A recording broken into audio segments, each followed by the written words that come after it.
อขวมน้ำโขงมายามหักสาวงามฟังสายหลายอีหลี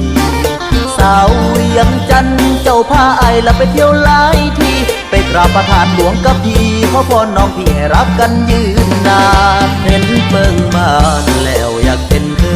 ยลาวอยากมาซอยสาวหน้าทงถิ่นบ้านมองป่วยที่ไหนโมที่เขาเล่าเป็นตำนานอยากมาสั่งหลักปักฐานเป็นเคยหัวบ้านบักแตงสร้างหน่วยป่า